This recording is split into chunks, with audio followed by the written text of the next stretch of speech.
अब तरीके लपे करे ते आना फिर नुकसान हो गया अडप हो गया अंदर तरीक लपे करे ते आना फिर नुकसान होना डफला ते तेन तो 3-4 साल हो गए ने तू जड़ा ना कड़ी केड़ा पाकिस्तान दा फायदा कीता ही पाकिस्तान किथे उत्ते ले गए हैं 10 कोई एक आधार खुश कीता होवे कोई एक बंदे राजी कीता होवे क्या पाकिस्तान पहले के उत्ते ले गए डबोदा सरकारी के लपेटे से मसला है कि पाकिस्तान नुकसान होना है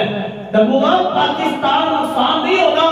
असल गल अंदर है तो खबीसा पाकिस्तान थले नहीं आएगा ना नुकसान कर पाएगा असल मसला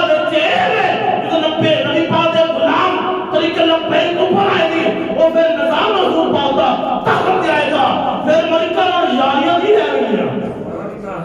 असल भीड़ बचे फिर खबर अल्लाह के नहीं रह देंगे असल में नुकसान ये रहेगा फिर टप्पू जैसे जलील हो जाएंगे फिर जो फासला ताल्लुक होते हैं फिर वो जलील हो जाएंगे रसवा हो जाएंगे जो वकारियां वकारा नाल बैठेंगे वो जलील हो जाएंगे नुकसान ही होना है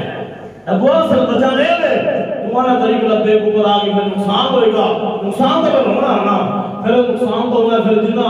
गदारा जिन्होंने गदार का साथ देता वो तो फिर जलील होंगे हम भी हो रहे हैं इंशाअल्लाह दूसरा दिन ताकत आएगा डब्बू जैसे सारे लोग जलील हो जाएंगे यानी आप वाना 25 दिसंबर को या डब्बू जैसे सवेरे से वो तो भारत में जाके दिन मनाते खुशी करते हैं दूसरे मुबारक बात लोग कहते हैं ये मौलवी साहब छोटो तुसी देखो तारक सलीम जैसे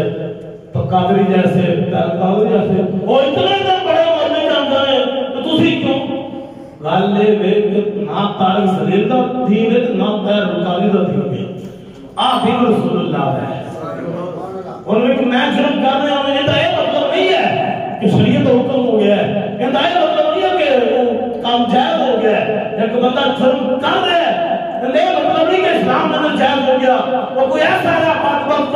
जरा जानता हूं तुम्हारे मनाने वास्ते हो ताकि जल्दी जैसा कि मिलना आदमी है वो चला गया वो अफसोस वास्ते तदीर वास्ते चला गया वो एक बंदा फिर जो कदम सड़ गया ये सारे बसे हो गया परेशान हो गया कि गलत हो गया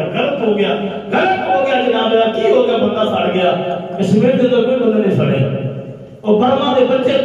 टिक्के ते कबाब बन गए फलस्तीन की मस्जिद के अंदर बैत मुकद्दस के अंदर लोगों को गोलियां मारी गईयां और मसला बंद करा दी गईयां क्या उठे जुल्म नहीं होया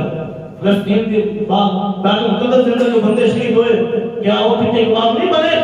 वो नहीं शहीद हुए ना फिर क्यों ऐसा बात वक्त है इस सुबह नाश्ता करता जरदारी को सुबह नाश्ता जरदारी को दोपहर का खाना नवाजे शबाजे को शाम का खाना मनाने को आ बात को मेरी मुराद तारक सलीम जी नाराज नहीं हो गए नहीं ए बात वक्त है सुबह का नाश्ता जरदारी को दोपहर का टुक्कर नमाजे शबाजे को शाम का टुक्कर मनाने को एक बात वक्त है बातें आपको मदीना वफादार है मसले की इस बात वक्त सलाम और चंद दिन पहले काले के अंदर बात वक्त दीन इस्लाम की तौहीन की थी बात वक्त माता को दादी वाले अब बेवफा ने मसला के बीच का हदारी करेंगे इसका लोगों सामने जलील होंगे एक तरह जलील होंगे डब्बू नाले में जलील होएगा और होए पे इंशाल्लाह उन्हें अपने साथ छोड़ गए वो दीन का वफादार हो जो मुस्तफा दा सच्चा पक्का गुलाम है इस दिन इस पाकिस्तान अंदर ओंदी होएगी जो मुस्तफा दे नाल वफादारियां करेगा वो शरीयत नाल वफादारियां करेगा जो दीन पे कायम रहेगा माफिया को से बड़ी तबलीग कर रहे हैं तबलीग कोई करेगी अगर दिल दिल करीम आका दी वफादारी ना आए सब कुछ खत्म हो जाएगा बर्बाद हो जाएगा रात